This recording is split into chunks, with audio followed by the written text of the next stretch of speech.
Pesan mereka sangat tegas dan jelas. Dan ini, sekali lagi, kembali ke pasal 12 kita. Jangan ulangi Suriah di Kaukasus atau di Asia Tengah. Ngomong-ngomong, Turki juga cukup aktif dengan LSM di Asia Tengah untuk mempengaruhi katakanlah masyarakat di Turkmenistan, Kazakhstan atau Kyrgyzstan agar anti-Rusia atau menentang Cina atau apapun. Tapi yang mereka katakan adalah, jangan coba ini atau jangan ikut serta dalam ini. Dan ngomong-ngomong, Turki, jika Anda cerdas, Anda kurdai sipo porth. If you're smart, you'll work with us.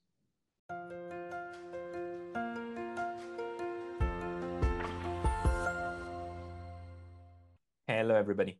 This is Pascal from Neutrality Study. Halo semuanya, ini Pascal dari Studi Netralitas. Dan hari ini saya bersama seorang cendekiawan yang menarik. Saya berbicara dengan Dr. Pietro Shakarian dari Sekolah Tinggi Ekonomi St. Petersburg, salah satu universitas paling bergengsi di Rusia. Berbicara dengan lancar dalam bahasa Armenia, Rusia, dan Inggris, Pietro adalah seorang sejarawan Rusia dan Uni Soviet dengan gelar PhD dari Ohio State University. Dia baru ini menulis analisis mendetail tentang kemitraan strategis Iran sendiri. Ini berbahas dini. Pietro, selamat datang. Pascal, senang sekali bisa berbicara Anda. Terima kasih telah mengundang saya. Thank you for taking the time on a Sunday. Terima kasih telah meluangkan waktu pada hari Minggu. Pertama-tama, ceritakan kepada saya mengapa Anda memutuskan untuk menulis analisis yang sangat panjang dan terperinci tentang apa arti perjanjian baru ini. Dan Anda juga menunjukkan beberapa pasal yang sangat penting di sana yang belum saya lihat dalam diskusi umum. Apa sebenarnya signifikansi perjanjian ini bagi Rusia dan Iran?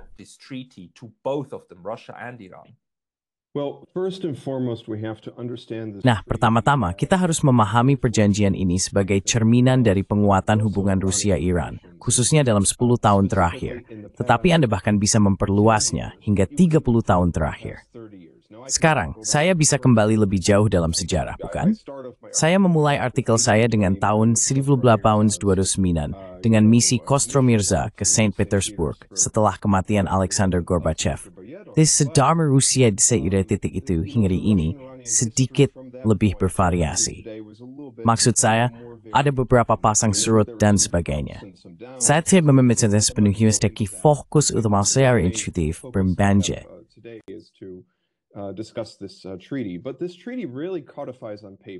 Namun, perjanjian ini benar-benar mengkodifikasi di atas kertas, dan saya mencatat ini di akhir artikel. Apa yang telah menjadi keadaan hubungan Rusia-Iran? Mereka memiliki perjanjian yang sudah ada sejak tahun 2000, dan itu sangat perlu diperbarui, terutama mengingat peristiwa-peristiwa terbaru.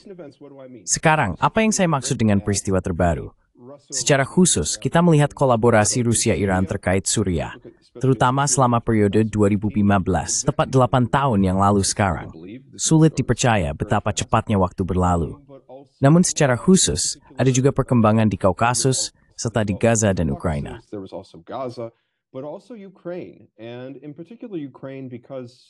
Dan khususnya Ukraina, karena pada dasarnya hal ini membuat Rusia dan Iran semakin dekat sebagai dua negara yang dikenai sanksi, dua negara yang dinyatakan terisolasi, tanda kutip, oleh Washington resmi.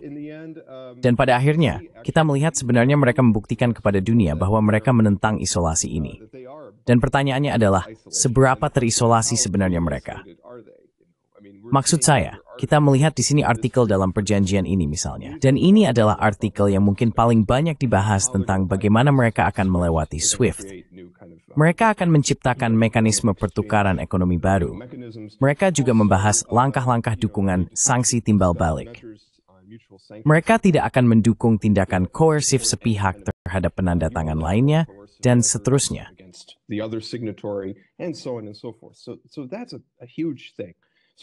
Jadi, itu adalah hal yang besar. Langsung saja, untuk melihat ini dalam kerangka apa yang saya sebut kebangkitan yang lain, BRICS, ini adalah nomor 1.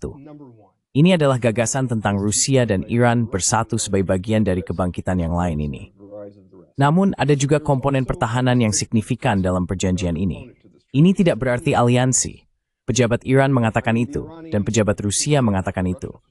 Itu benar, karena jika Anda melihat artikelnya, Ini belum seperti aliansi MIU. Ini cipta kerangka untuk F-Sustindu. It's step from Baksang. But it's not yet that, right? A pivotal article, actually, when we look at this treaty. Sebuah artikel penting sebenarnya ketika kita melihat perjanjian ini adalah pasal 3. Dan pasal 3 bagian 3 memiliki catatan ini. Ini sebenarnya bagian 3 di mana pada dasarnya melarang dukungan untuk agresor. Jadi jika salah satu penandatangan diserang, maka penandatangan lainnya tidak dapat mendukung agresor dalam peristiwa serangan tersebut dan akan mendukung negara lain secara diplomatis, bukan? Jadi ini belum sampai pada titik di mana jika Iran diserang, Rusia yang mendukung Makrenu, atau Kesetenol, is struggling, and in entertain mereka. It's changed to make ethically, na daring mathiptith in metal so swords before. Less. The foundation for something like this. So that's that. And also the other thing I want to mention too is how, and this is what I'm getting to. Dan juga, hal lain yang ingin saya sebutkan adalah betapa fokusnya pada Eurasia. Begitu banyak diskusi kita dengan Rusia dan Iran berfokus pada Timur Tengah, dan dengan alasan yang baik. Kita melihat posisi mereka di Suriah dan banyak isu lainnya. Meskipun Rusia tidak secara langsung mendukung Iran dalam isu poros perlawanan, Rusia telah mendukung upaya diplomatik untuk menghentikan kekejaman yang sebenarnya genosida di Gaza, bukan? Rusia dan China termasuk ngapri permna gencatan senjata. Sesuai George Pai jari MDAGI. 6. Perjalanan yang berseksi sejarah setwalasa. This treaty is of enormous historical significance. I'm quite glad that you're pointing out Article 3 because Saya sangat senang Anda menunjukkan pasal 3. Karena apa yang dijanjikan atau apa ini adalah apa yang didedikasikan oleh saluran ini juga, sesuai namanya. Ini adalah perjanjian netralitas, di mana kedua belah pihak menjanjikan netralitas militer mereka dalam kasus perang pihak ketiga, yang merupakan sesuatu yang sering dilakukan Rusia. Yang paling penting dari perjanjian tersebut adalah Pakta Netralitas Rusia-Jepang dalam Perang Dunia Kedua, Pakta Tritus Soviet-Jepang. World War, the Soviet-Japanese neutrality pact. Yeah. And actually, interestingly enough, Dan sebenarnya, yang menarik, Rusia juga memiliki artikel serupa sekarang dengan Korea Utara. Setidaknya, jika publikasi perjanjian Korea Utara itu benar. Jadi, apakah Anda berpikir Rusia saat ini sedang mencoba membangun jaringan baru? Bukan begitu banyak sekutu, tetapi mitra yang dikonfirmasi dengan komponen keamanan ini yang akan mengatakan seperti, tidak, kami tidak akan bersekutu, tetapi kami tidak akan menjadi musuh satu sama lain. we will not ally, but we will not be enemies to each other. I think that that's definitely certainly part of it. I think that Saya pikir itu memang bagian dari itu. Terutama dalam kerangka BRICS, maksud saya, kita baru saja melewati kepresidenan BRICS Rusia. Jadi, mereka jelas melihat ide untuk memperluas koneksi internasional mereka di luar fokus pada Barat, bukan? Karena hubungan internasional mereka, maksud saya, sebelumnya sangat terfokus pada Eropa dan Amerika Utara. Jika Anda melihat prioritas Kementerian Luar Negeri Rusia di dunia, Barat dulunya berada di antara yang teratas, dan sekarang mereka telah turun secara signifikan dalam peringkat tersebut. Tapi hal lainnya adalah, ini sedikit lebih dari itu. Karena ketika kita berbicara tentang misalnya beberapa artikel lainnya, ketika saya berbicara tentang misalnya pasal 12, pasal 13, pasal 14, ada dinamika Eurasia yang sangat signifikan. There is an extraordinarily significant Eurasian dynamic. And this is very important to understand because look at the basic. Dan ini sangat penting untuk dipahami, karena lihatlah geografi dasarnya, Pascal.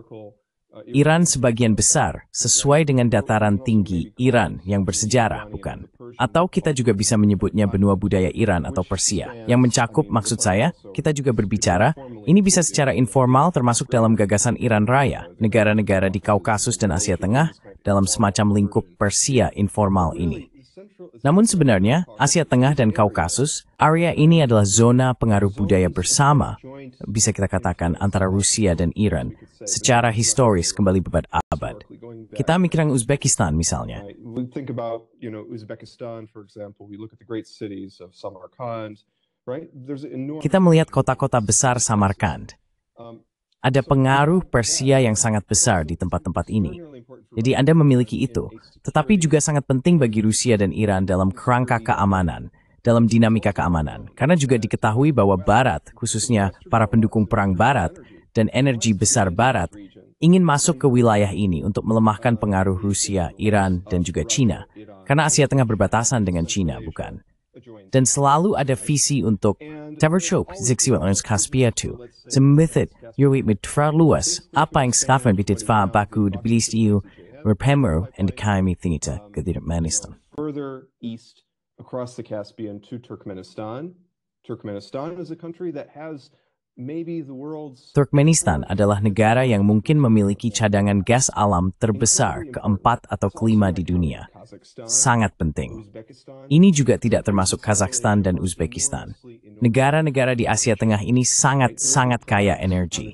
Mereka adalah hadiah besar di papan catur geopolitik. Jika kita kembali ke papan catur besar Zbigniew Brzezinski, banyak, bisa dibilang elang perang di barat, yang bersekutu dengan kepentingan energi besar, ingin masuk ke sini untuk menahan, seperti Rusia dan Iran.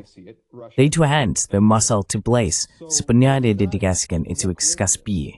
Article 13 is devoted entirely to the Caspian region. Besar best Hans Stroth a communius. Well, Ya, pada dasarnya, intinya alles is years de voetbals in Blas de Wimper Blast. 13 or 14. Tell me Bruthway Thai and the Changpint. Bisaka abseparity to ports. Well, first of all, Article 12.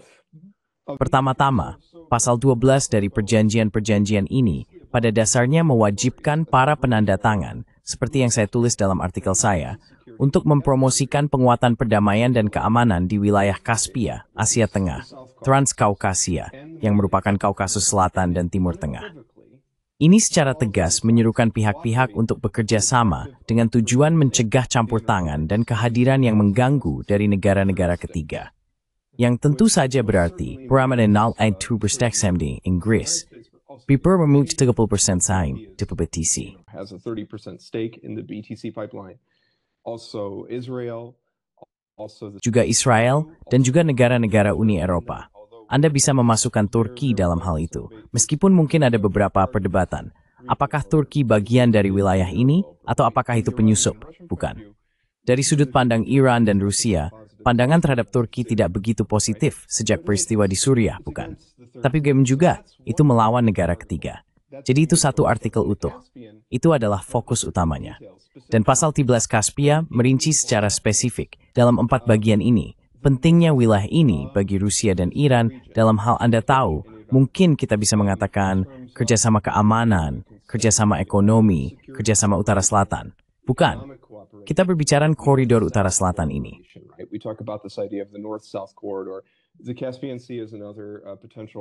Laut Kaspia adalah jalur potensial lainnya untuk itu. Tidak hanya melalui darat melalui Azerbaijan atau melalui Turkmenistan, tetapi juga melalui laut. Anda memiliki opsi itu juga. Selain itu, bahkan kerjasama di bidang energi adalah hal besar, serta kerjasama dalam isu ekologi. Kita juga harus mempertimbangkan bahwa Kaspia adalah badan air bersama antara Iran dan Rusia, bukan? Jadi ada itu. Tapi artikel itu saja, Anda harus berpikir. Saya melihat jebuk bahasa Jerwan. Saya tahu menulis buku tentang Anastasia Mikoyan dan kebijakan Nitin Soviet. Nama ciri sedokar Kaukasus. Nationality policy. I studied the history of the Caucasus. And so I look at... Jadi, saya melihat perjanjian ini, dan saya melihat pasal 13 misalnya. Dan saya melihat bahwa mereka mendedikasikan satu pasal penuh hanya untuk satu wilayah, yaitu wilayah Kaspia. Itu memberitahu saya banyak hal yang sangat menarik karena dalam konferensi pers Putin dan Pashinyan, mereka hanya menyebutkan, seperti yang saya tulis dalam artikel maksud saya, mereka menyebutkan Timur Tengah 6 kali dan menyebutkan Kaukasus 3 kali. Mereka tidak menyebut wilayah Kaspia sekalipun. Namun, jika Anda membaca teks pasal ini, jika Anda membaca perjanjian ini, sangat signifikan menurut pandangan saya bahwa mereka mendedikasikan situ pasal penuh dengan 4 bagian hanya untuk wilayah Kaspia. Kemudian ada pasal 11. Then you have Article 14. Oh yes. Go. Do you think in a way this is... Apakah menurut Anda, dalam arti tertentu, ini adalah... Maksud saya, carving up adalah kata yang salah. Tetapi ini adalah kesepakatan antara dua kekuatan besar ini, bahwa pada dasarnya, wilayah Laut Kaspia adalah wilayah kerjasama mereka, dan mereka secara aktif berjanji satu sama lain untuk mencegah negara ketiga mencoba campur tangan seperti yang terjadi di sekitar Laut Hitam. Maksud saya, dari perspektif Rusia, Laut Hitam dulunya adalah sesuatu yang hanya perlu mereka khawatirkan dalam hal seperti dengan Turki. Tetapi dengan mereka memiliki pengaturan kerja, terutama selama Perang Dingin. Dan kemudian Anda tahu, pada dasarnya Laut Hitam saat ini adalah area yang diperebutkan. Dan tergantung pada bagaimana keadaan dengan Ukraina, atau jika mereka berjalan dengan cara yang berbeda, Laut Hitam akan menjadi danau NATO lainnya. Jadi, sesuatu ketemu, ini sesuatu lain pertas Rusia.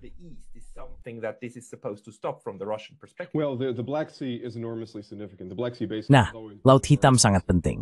Cekungan Laut Hitam selalu sangat penting bagi Rusia, tidak hanya dalam hal Ukraina tetapi juga dalam hal Georgia.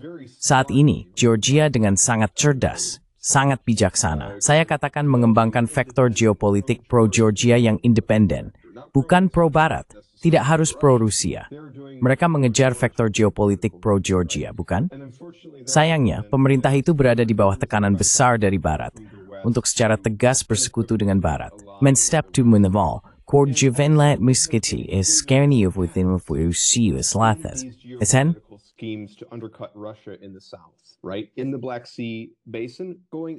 Di cekungan Laut Hitam, membentang menuju cekungan Kaspia melalui seperti yang saya katakan pipa BTC. Untungnya bagi rakyat Georgia, karena kita melihat hasil dari kebijakan semacam itu dengan Saakashvili pada tahun 2008, mereka memiliki pemerintahan yang sangat pragmatis yang berkuasa di Tbilisi. Dan kita bisa mengatakan bahwa itu adalah zona potensi kekhawatiran lain bagi Rusia juga. Ukraina tentu saja juga. Maksud saya, ini loh Rusia berikan tinggi pada deal ini. Selain alasan lirnya tentu. Maksud saya Crimea. Saya tidak perlu membahas sejarah Rusia yang mendalam tentang Crimea. Dan juga, saya tahu, fakta my remote uthap nosher.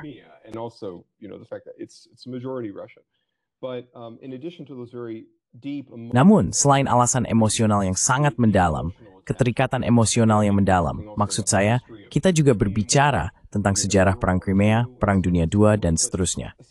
Tapi terlepas dari semua itu, kita bahkan bisa kembali ke Pangeran Vladimir dan pembaptisannya. Maksud saya bisa mendalami sejarah Crimea. Ini penting bagi Rusia. Namun intinya adalah bahwa wilayah utara Laut Hitam sangat penting bagi Rusia. Dan khususnya, dalam konteks konflik Ukraina ini, Edzdak Pethenhathin, Afitim Namu Thermater, in that Odessa de Laut Hiu. Sintu, sangat signifikan secara emosional bagi disisa. Sembrusau, step penting secara strategis. But it's very strategically important too. Namun, saya pikir salah satu argumen Anda, atau apa yang Anda sampaikan kepada kami, adalah bahwa meskipun Rusia dan Iran sendiri membingkai atau membicarakan perjanjian mereka dalam konteks Timur Tengah, yang memang sedang terjadi, Suriah sedang berlangsung pada saat itu, dan juga dalam konteks Ukraina, ini secara alami adalah sesuatu yang akan dipersepsikan oleh banyak komentator. Thesamen, ano pwyn dymreith ystigis langit strategis, di thulset to account Caspia, degan dwolprwdsbrod. The Caspian Sea and shielding the Caspian, right? Yeah, and not also only the like Caspian Sea, creating I mean, these energy Ya, tidak hanya Laut Kaspia, tetapi juga Kaukasus dan Asia Tengah. Wilayah Eurasia itu, maksud saya, bekas Republik Soviet di Kaukasus dan Asia Tengah, digabungkan dengan wilayah tersebut. Sekali lagi, ini adalah tempat di mana kepentingan Rusia dan Iran sangat berpotongan. Dan itu sangat signifikan dalam perjanjian ini. Ini lebih menonjol daripada Timur Tengah. Timur Tengah disebutkan. Sekarang di mana Timur Tengah, menurut saya, berperan lebih signifikan dalam konteks ini, bukan hanya dalam hal peristiwa terbaru yang kita fokuskan begitu banyak, tetapi juga bayangan dari apa yang terjadi, bayangan Suriah. Perjanjian ini juga memberitahu kita bahwa pada dasarnya kita tidak akan membiarkan Suriah lain terjadi. Kita tidak akan membiarkan ini terjadi di halaman belakang kita.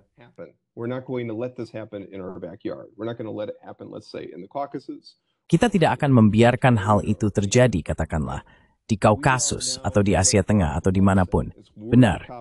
Apa yang dikatakan pasal 12 adalah kita adalah polisi di wilayah ini. Dan kita akan menegakkan situasi di sini dan memastikan bahwa pemain eksternal tidak masuk untuk merusak keamanan nasional kita. Itulah yang benar-benar mereka dorong di sini, Pascal. Maksud saya, ini adalah hal besar. Ini bahkan tidak menghitung semua pasal lain tentang kerjasama budaya dan sebagainya.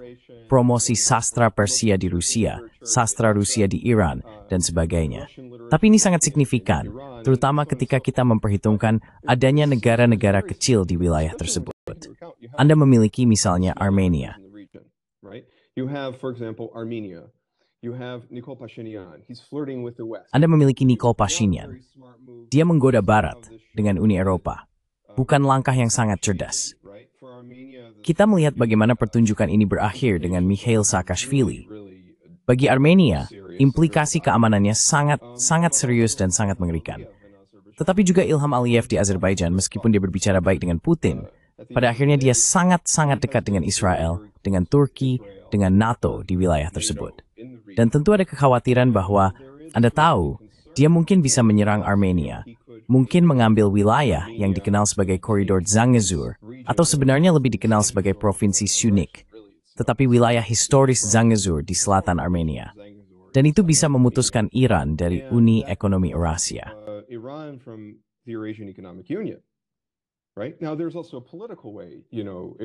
Sekarang, ada juga cara politik. Jika Anda adalah ahli strategi Barat dan ingin mengganggu kontak Rusia-Iran di Kaukasus, ada dua cara untuk mencapainya. Salah satunya ada melalui cara kekuatan kasar, di mana Anda membuat Aliyev mengambil atau mencoba mengambil koridor Zangezur. Cara lainnya mungkin jika Anda membuat Nikol Pashinyan mencoba menarik diri dari Uni Eurasia dan bergabung dengan Uni Eropa, yang menurut saya sangat bodoh karena Anda harus berpikir, mengapa? Das my waktu. Jika Anda bergabung dengan Uni Eropa, mengapa terjadi sekarang terhadap dalam krisis yang sangat besar? Benar. Saya yakin lihat mendengar kita semua tentang itu, Pascal, dari sudut pandang Swiss. Tapi ada waktu berubah.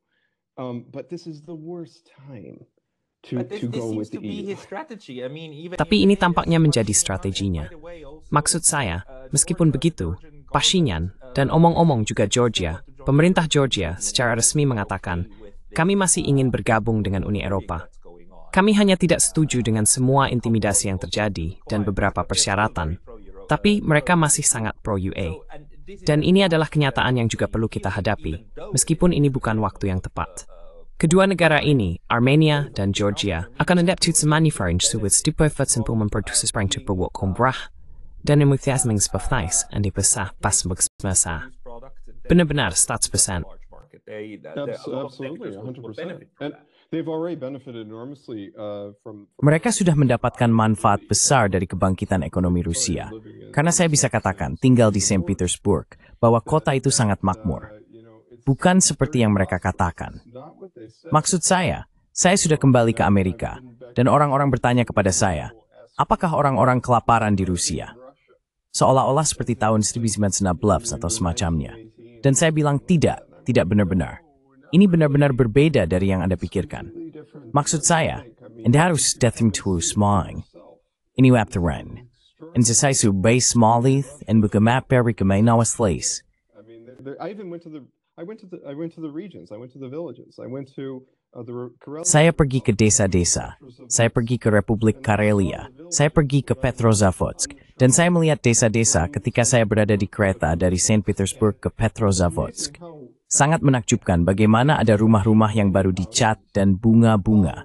Pedesaan Rusia bahkan terlihat cukup bagus, setidaknya di bagian barat laut Rusia ini. Maksud saya tidak berbicara untuk seluruh Rusia, karena ini adalah negara yang sangat besar, dan sekin abibstenar, suffered step youth. Itu loh, ini mengkhususin negara wisit spoon. Tapi The case with any large country. But yeah. But that's the thing with Tapi itulah masalahnya. Kita perlu kembali lagi ke Iran, karena masih banyak yang harus dibicarakan di dalam wilayah tersebut. Tapi Anda benar sekali. Pertanyaannya, maksud saya, cara lain untuk mencapai Iran adalah melalui Kazakhstan. Maksud saya, hanya ada satu negara lagi di sisi lain Laut Kaspia, karena Laut Kaspia adalah yang terkecil dari 7, bukan? Well, frankly, yes. And actually, this is what I've been saying. ya, sejujurnya iya. Dan sebenarnya, inilah yang saya katakan. Anda tahu, karena ada ide ini, mari jalankan pipa melalui Azerbaijan. Nah, Azerbaijan tidak terlalu dapat diandalkan. Maksud saya, lihat bagaimana mereka memperlakukan Rusia dengan masalah pesawat itu. Anda tahu, kecelakaan pesawat yang terjadi baru-baru ini di sekitar Laut Kaspia. Ini kemungkinan besar disebabkan oleh gangguan burung. Namun Ilham Aliyev melompat-lompat, mengatakan bahwa Rusia menembaknya, bahkan jika itu kesalahan. Dan dia menuntut permintaan maaf dan sebagainya. Namun Rusia tidak menembaknya. Pesawat itu terbang di seluruh Laut Kaspia hingga hampir mencapai garis pantai. Itu lakaan yang tidak menguntungkan, tragedi yang tidak menguntungkan, tetapi itu bukan sesuatu yang disebabkan oleh Rusia.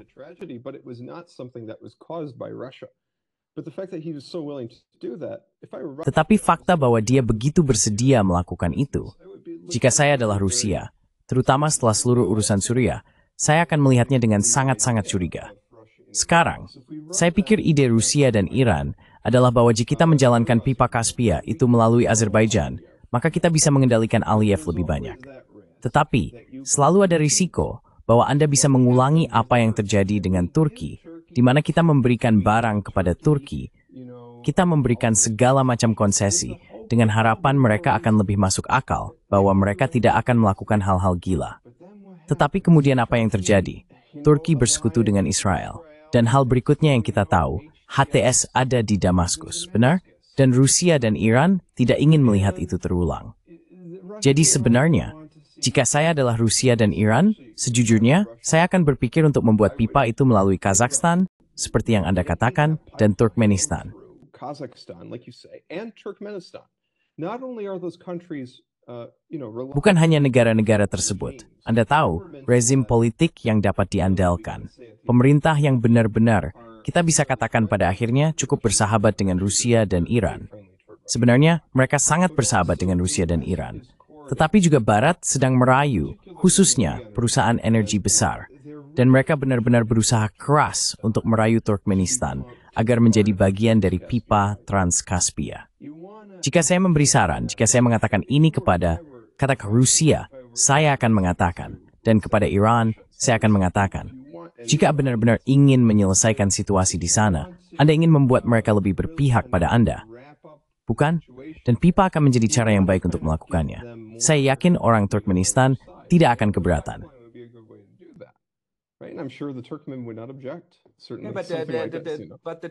Through Zubanyus and Yuthistap Karakan, pipa tersebut akan melewati Azerbaijan. Tidak. Ini diumumkan kemudian, sebenarnya 1 hari setelah perjanjian ditandatangani. Karena saya membaca perjanjian itu keluar dan mereka menandatanganinya. Putin menandatanganinya pada 17 Januari.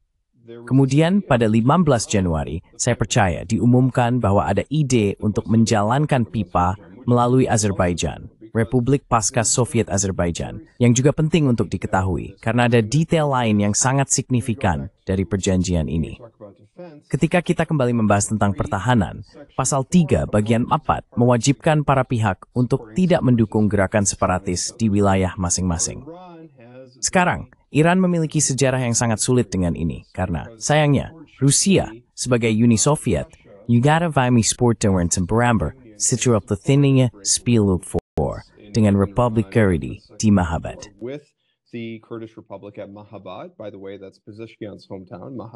Ngomong-ngomong, itu Mahabad, kampung halaman Dr. Pietro Shakarian, dan juga wilayah Azerbaijan di Iran Utara.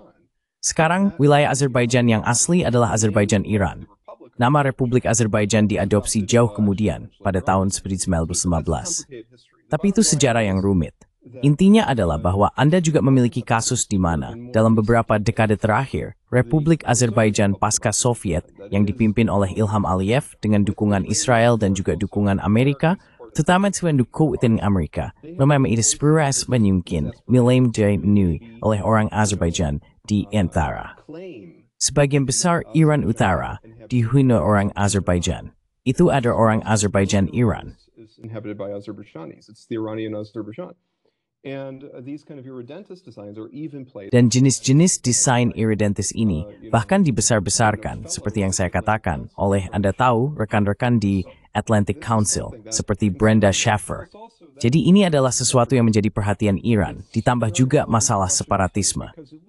Ini sangat relevan bagi Rusia juga, karena Anda melihat apa yang baru-baru ini dikatakan oleh Kaja Kallas dari Estonia.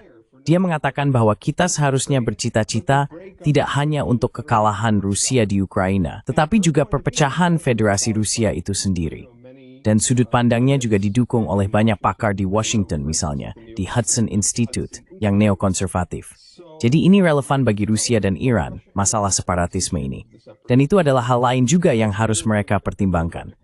Jika saya adalah mereka, melihat ke timur, ke Asia Tengah, ke Kazakhstan, Turkmenistan, itu akan sangat penting. That would be of enormous importance. So, I mean, we are entering. Jadi maksud saya, kita sedang memasuki atau kita sudah berada di dalam konfigurasi multipolar baru dari sistem internasional ini, atau multinodal jika kita mengikuti konseptualisasi Chess Freeman. Dan intinya adalah peta dunia, cara kita terbiasa melihatnya, dan momen yang relatif statis ini, meskipun itu datang dengan banyak catatan kaki, karena sebenarnya tidak begitu statis, terutama di Eropa.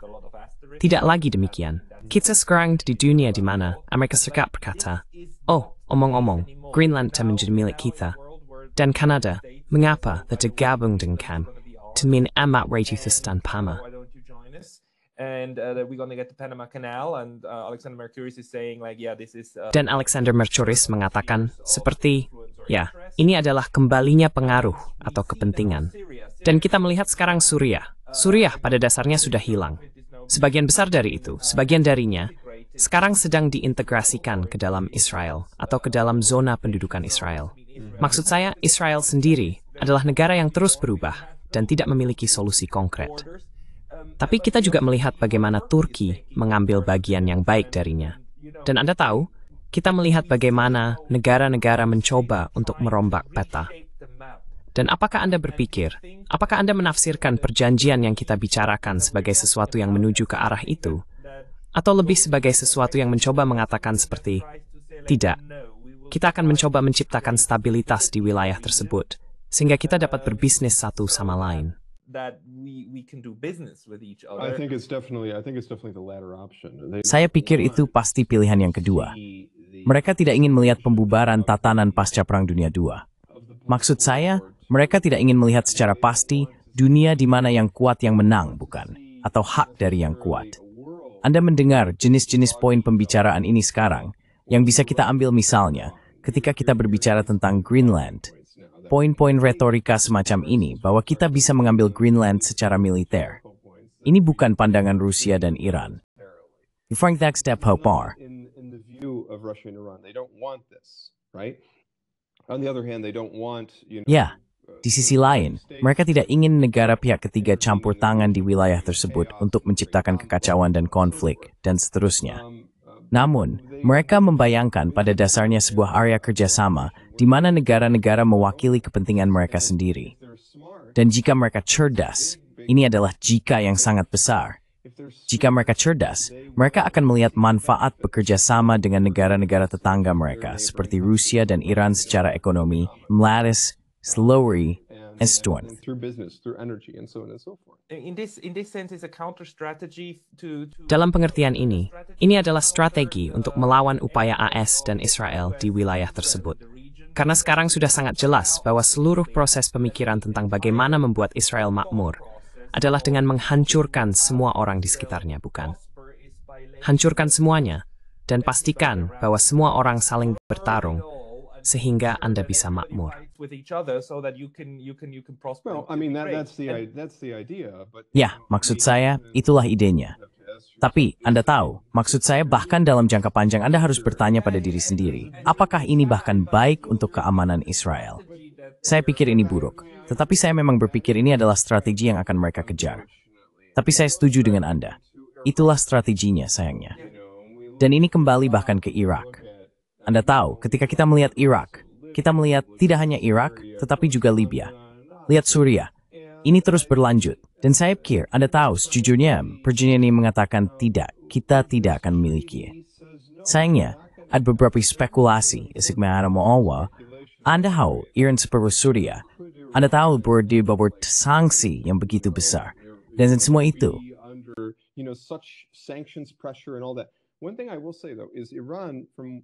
satu hal yang akan saya katakan, meskipun demikian, adalah bahwa Iran, dari apa yang saya ketahui tentang Iran, cukup kuat sebagai negara sehingga dapat bertahan dari ini. Selain itu, Anda harus berpikir, Pascal, mereka mengendalikan sumber daya alam mereka sendiri. Pemerintah Assad, di sisi lain, memiliki minyaknya yang dikendalikan oleh Amerika. Baik itu secara langsung dikendalikan oleh pasukan Amerika atau oleh Kurdi. Sangat sulit untuk mempertahankan rezim atau pemerintahan semacam itu dengan dasar di mana ada sedikit atau tidak ada kontrol atas sumber daya alam yang akan membantu memperkaya dan mempertahankannya. Ada masalah besar dengan korupsi, seperti yang kita ketahui. Dan ini sangat disayangkan bagi rakyat Suriah. Ini Mari Sulaiman. Dan impian saat ini setinggi di Tel Aviv dan Washington ada melahirkan yang sama saban, bukan? Memecahkan dan memecah Rusia. Maksud saya memecah semua here. Saya tahu, dan itu akan menjadi bencana besar jika itu terjadi. Nah, pertama-tama Anda harus berpikir, bahkan ketika kita berbicara tentang orang Azerbaijan Iran, mereka tidak tertarik untuk menjadi bagian dari, misalnya, Azerbaijan Ilham Aliyev. Orang Azerbaijan di Iran, Azeri, mereka sangat terintegrasi dalam masyarakat Iran.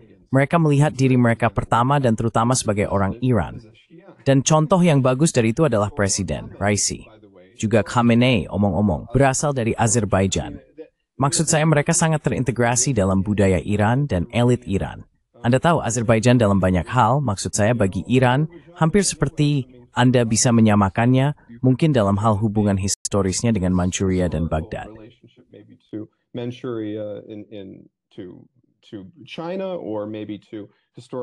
China atau mungkin secara historis, Ukraina bagi Rusia adalah wilayah yang sangat-sangat penting. Sangat penting, dan orang-orang Azerbaijan di Azerbaijan Iran tidak ingin ada hubungannya dengan Republik Pasca Soviet. Mereka baik-baik saja menjadi bagian dari Iran. Namun, seperti yang Anda katakan, ada semacam ide neokonservatif yang sangat kuat untuk memecah mereka, dan tidak hanya memecah Iran, tetapi juga memecah Rusia. Bahkan ada gerakan untuk mendukung berbagai republik di Rusia agar memisahkan diri. Dan saya tidak hanya berbicara tentang Chechnya. Saya juga berbicara tentang misalnya Republik Komi atau Kalmykia.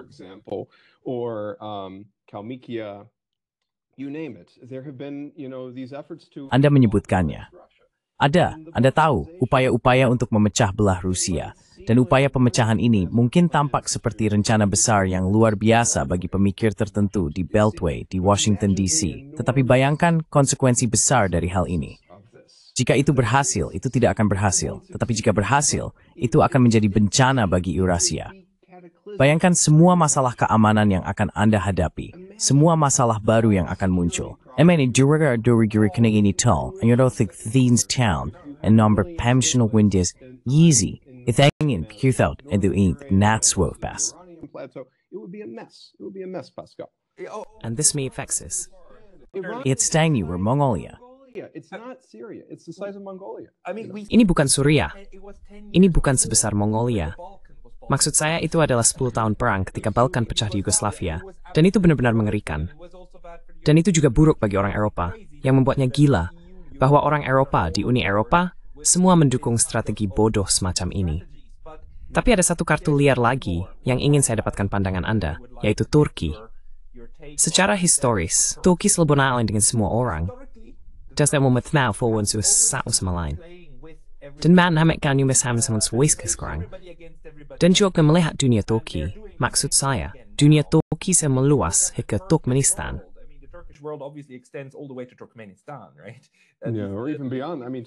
Atau bahkan lebih jauh, maksud saya, ke Kyrgyzstan. Atau bahkan sampai ke, maksud saya, kita bisa membawanya sampai ke Kashgar, bukan? Maksud saya kita bisa membawanya sampai ke Urumqi. Anda tahu ada orang Turki, seperti yang kita tahu, di Tiongkok Barat. Dan kita berbicara tentang Uighur dan semua urusan ini. wires and all of this business. But absolutely, but And this is, I mean, Tapi tentu saja, dan ini adalah maksud saya, mereka tentu saja terpisah dari Turki politik saat ini. Jadi kita tidak bisa. Tapi, ini adalah pertimbangan yang perlu diingat, terutama jika kita melihat persimpangan di sekitar Georgia, Armenia, dan Azerbaijan, yang benar-benar menjadi titik fokus sekarang. Menurut Anda, apa pesan dari Teheran dan Moskow terhadap Turki terkait wilayah ini? like I said, they're not going to. Their message is very. Seperti yang saya katakan, pesan mereka sangat tegas dan jelas. Dan ini sekali lagi, kembali ke pasal 12 kita. Jangan ulangi Suriah di Kaukasus atau di Asia Tengah. Ngomong-ngomong, Turki juga cukup aktif dengan LSM di Asia Tengah untuk mempengaruhi katakanlah masyarakat di Turkmenistan, Kazakhstan, atau Kyrgyzstan agar anti-Rusia atau menentang Cina atau apapun. Tapi yang mereka katakan adalah jangan coba ini atau jangan ikut serta dalam ini. Dan ngomong-ngomong, Turki NCIS terhadap ini bukan semenyu. Unitano kami the kaming dar abori keberont dan Suriah. Ini memiliki seperti seperti dan pun Anda. We had peace dealings over Syria with you, right? If you were smart, you would have worked with us, and there would have. Jika Anda cerdas, Anda akan bekerja dengan kami, dan dunia akan menjadi tempat yang jauh lebih stabil. Nah, Anda tahu, sayangnya, Turki ini akan berakhir sangat buruk bagi mereka, karena mereka akan belajar dengan cara yang sulit. Ketika Anda memiliki negara yang terpecah belah untuk diri sendiri, itu bukan keuntungan keamanan bagi Anda. Itu bukan keuntungan bagi Turki.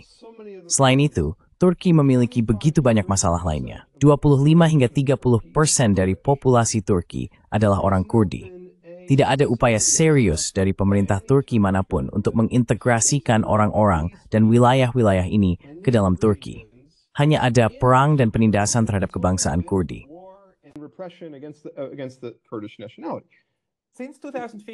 Sejak 2015, mereka melakukan sebaliknya. Erdogan secara aktif merusak proses rekonsiliasi yang sedang berlangsung, secara aktif menghapus partai mereka, partai politik mereka, dan mengeluarkan mereka dari proses politik. Dan saya terkejut dengan itu, karena saya berpikir sendiri. Anda tahu Pak Ron, maksud saya, dia sebenarnya pintar pada awalnya. Sejujurnya saya akan mengatakan itu, karena dia bernegosiasi dengan mereka. Itulah yang Anda lakukan jika Anda adalah Presiden Turki. Dia juga cukup pintar sejak awal untuk menempatkan militer di bawah kendali sipil. Karena dalam sejarah Turki, seperti yang kita tahu, mereka akan melakukan kudeta setiap beberapa waktu jika pemimpin politik melanggar batas. Untuk kreditnya, dia menempatkan militer di bawah kendali sipil. Tapi kemudian, Anda tahu dia menciptakan semacam kekuasaannya sendiri, ya, kesultanan di Turki.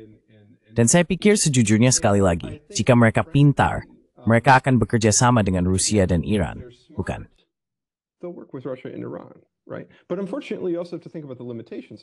Tapi sayangnya, Anda juga harus memikirkan keterbatasan yang dimiliki Turki. Turki adalah anggota NATO, dan sampai batas tertentu, jika Anda adalah Rusia dan Iran, itu selalu akan menjadi sesuatu yang Anda perhatikan. Tidak peduli apa yang kita lakukan, Turki pada akhirnya masih terintegrasi dalam struktur militer Barat, bukan? Tidak hanya terintegrasi secara militer dalam struktur tersebut, tetapi juga kita bisa katakan secara politik dan ideologis. Maksud saya, Anda harus berpikir, Turki bergabung dengan NATO pada tahun 1952. Saya percaya.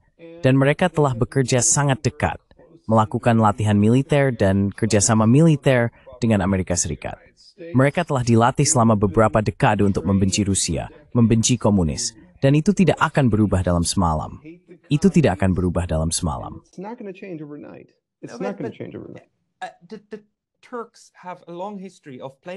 Orang Turki memiliki sejarah panjang bermain di kedua sisi.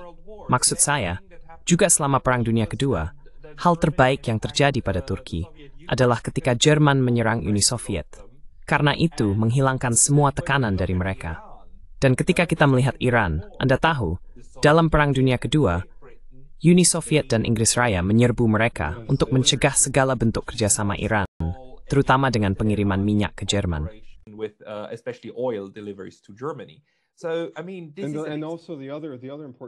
Dan juga hal penting lainnya adalah Lend-Lease, mengamankannya.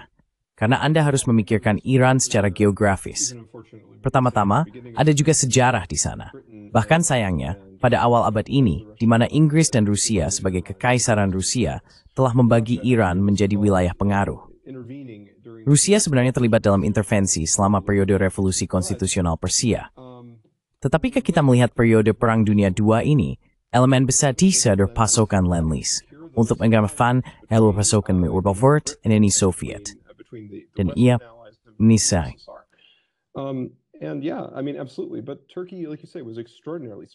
Namun Turki, seperti yang Anda katakan, sangat cerdas. Mereka memang menyepakati perjanjian dengan Jerman pada tahun 1941, tetapi mereka sangat ingin tetap netral selama perang berlangsung. Uni Soviet pada awalnya curiga bahwa Turki condong ke arah Jerman. Namun pada akhirnya, Turki tidak demikian. Dan juga, jika Anda perhatikan, salah satu hal yang mereka lakukan adalah menunggu sampai sangat jelas bahwa Jerman kalah dalam perang. Schweitzer, Uni Soviet, dan Misu memberantakan istananya perang di Eropa. That's laughing can that abfall. That all of a sudden Turkey declared war on Germany, like at the very end, in February 45, and of course absolutely. Pada Februari 1945, dan tentu saja, mereka tidak pernah benar-benar membakar-tembakan ke Jerman. Tetapi mereka melakukannya tepat waktu untuk bergabung dengan Perserikatan Bangsa-Bangsa. Jadi Turki sebenarnya sangat pandai merasakan perubahan zaman. Namun, jika kita sekarang menganggap bahwa kita hidup di dunia ini, di mana kita kembali lebih dekat ke sistem abad ke-19 daripada abad ke-20, tidak ada teman yang permanen, hanya kepentingan yang permanen. Rusia dan Iran menerima premis itu. Namun saat ini, kepentingan mereka selaras, jadi mereka ingin menciptakan stabilitas di lingkungan terdekat mereka. Seberapa besar kemungkinan menurut Anda mereka dapat mencapainya dengan perjanjian ini, dan dengan kerjasama yang mereka coba bangun juga melalui BRICS, dan mengintegrasikan Turki melalui BRICS dalam ide tersebut? Integrating Turkey through BRICS in that idea. Is that I think definitely they're going to succeed. Saya pikir mereka pasti akan berhasil. Saya tidak bisa mengatakan seberapa sukses mereka dalam hal melibatkan Turki dalam hal itu. Karena Turki, seperti yang kita tahu, lihat apa yang terjadi dengan Suriah. Sekali lagi, saya mengangkat poin itu. Tetapi antara mereka dan kerjasama mereka di Eurasia, saya pikir masa depannya sangat baik, dan saya hanya bisa melihat hal-hal positif dari situ. Juga, saya pikir Rusia memiliki tradisi panjang dalam studi Iran. Jadi dalam perjanjian ini juga dibayangkan, omong-omong, kerjasama akademik, seperti yang saya katakan, dan juga kerjasama budaya. Ini akan menjadi besar. Sayangnya, pentingnya hal ini terlewatkan oleh banyak komentator Barat. Mungkin mereka membingkainya dengan cara yang kasar sebagai semacam aliansi militer, tetapi itu tidak harus menjadi aliansi langsung. Ini sangat signifikan. Jika Anda melihatnya dari sudut pandang seorang sejarawan, Pascal, ini luar biasa. Pascal, it is incredible. one more point? Satu poin lagi yang disampaikan oleh beberapa komentator, terutama Alexander Mercouris, adalah bahwa mungkin ada kepentingan Rusia dalam meyakinkan dari segi keamanan Iran bahwa mereka tidak memerlukan senjata nuklir untuk merasa aman. Apakah Anda juga melihat aspek ini? Do you also see that aspect in this? I do because they don't want Russia does not want. Saya setuju, karena Rusia tidak ingin proliferasi nuklir. Mereka ingin menahan hal itu, dan mereka ingin mempromosikan penggunaan damai. Maksud saya, ini juga merupakan artikel lain dari perjanjian tersebut, bahwa Rusia akan membantu Iran dalam pengembangan energi nuklir secara damai. Sekarang, saya tidak bisa mengatakan bagaimana Israel akan menafsirkan hal itu.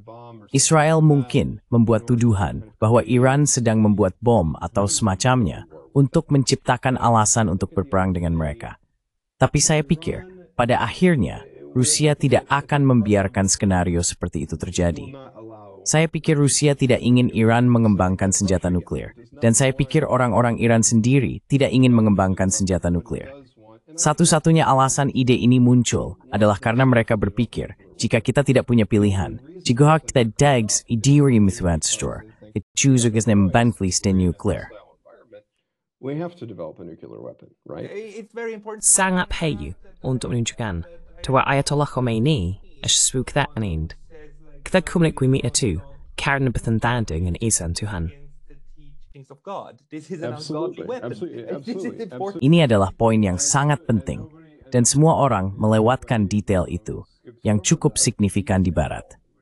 Saya tidak berpikir bahwa mereka memiliki keinginan untuk mengembangkan senjata nuklir, tetapi saya pikir mereka memiliki keinginan untuk menggunakan energi nuklir dengan cara damai. Mereka tentu saja dapat bekerja sama dengan Rusia dalam hal itu, dan mereka memang melakukannya. Maksud saya, perjanjian ini, Pascal, saya tidak bisa cukup menekankan. Melikadasan Thurkasnam Thurgorjusan in Istas dan Iran. Intensive cooperation between Russia and Iran. Mahafdu mingisalasan bagi AS dan Israel mencoba mengatih Yustumani septisnal tiba. I mean, they're gonna try, but I think frankly. Maksud saya, mereka akan mencoba, tetapi saya pikir, sejujurnya Anda tahu, waktu penandatanganan ini cukup signifikan. Maksud saya, ada juga penundaan di pihak Iran dan seterusnya. Tapi saya pikir menarik bagaimana mereka memutuskan hanya beberapa hari sebelum Trump dilantik untuk menandatangani perjanjian ini, bukan? Saya pikir itu sangat penting, karena ini menandakan bahwa, pertama-tama, kepada Amerika Serikat, kami tidak akan berkompromi pada hubungan kami dengan Iran. Mereka sangat penting. Itu adalah garis merah. Bahkan sampai pada titik ini, jika ANS itu mengintegrasikan kami kembali ke Bornthefuni, katakan entah bagaimana. Dan Ukraina adalah topik lain terus hari lain membahas itu di topik health. So, kita ada beberapa menit sisa. I don't want to go into that. We only have a few minutes, left. But if somehow, Tetapi jika entah bagaimana perang Ukraina berakhir besok, dan Anda mengintegrasikan kami kembali ke dalam sistem internasional, tidak ada cara kami akan bersedia untuk ikut serta dengan sanksi terhadap Iran, atau pembatasan apapun terhadap Iran lagi. Jadi jangan bermimpi tentang itu. Dan itulah salah satu pesan yang mereka kirimkan ketika mereka menandatanganinya pada malam, secara harfiah pelantikan. Dan juga mereka mengirimkan sinyal kepada Israel, lebih baik jangan mencoba apapun. Lebih baik jangan berpikir bahwa Anda bisa lolos dengan perang melawan Iran. Pertama-tama, hanya gagasan untuk melakukan itu saja. Pikirkan tentang ukuran Iran. Seperti yang saya katakan, ukurannya sebesar Mongolia. Ini adalah negara yang sangat besar. Dan berpikir bahwa mereka bisa lolos dengan operasi gaya serius. Masalahnya adalah kaum neokonservatif adalah sekelompok orang yang memiliki sejarah panjang dalam sangat melebih-lebihkan kekuatan militer Amerika Serikat. Namun, begitu mereka menyalakan api itu, maka akan terbakar, dan terkadang membakar mereka sendiri, bukan? And why? Nice with rate spray course towerth. Sumopi fight that threats. Jipethri why sebabnya, itu is kaba. Meski prismap itu mesti strategi rasiosan dan menahbul prangas war iksan. To date what we preface to what orang gila akan lakukan. Well, I agree with you actually. Ya, dan saya setuju dengan Anda sebenarnya.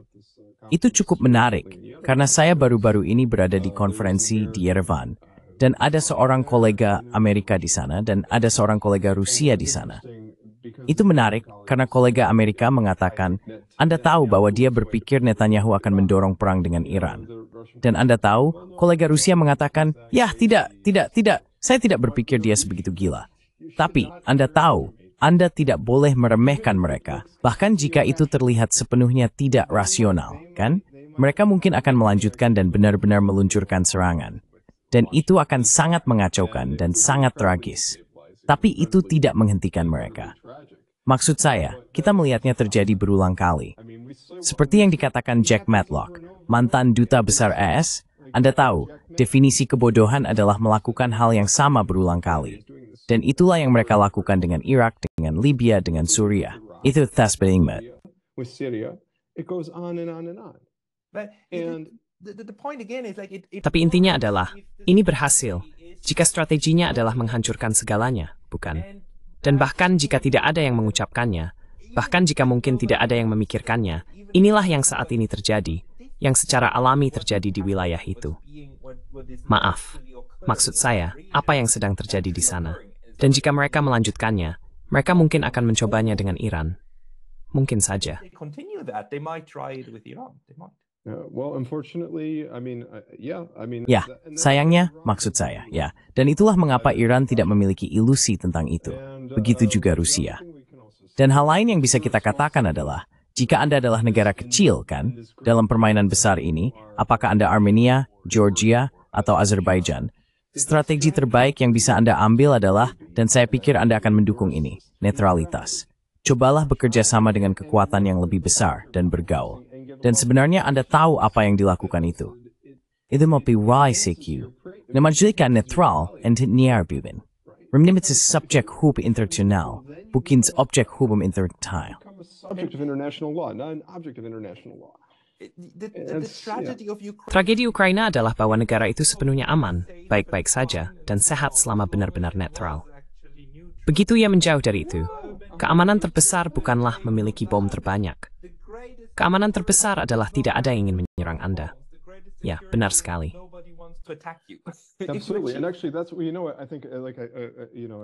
Dan sebenarnya, itulah yang saya pikirkan, seperti yang kita bicarakan sebelum rekaman dimulai.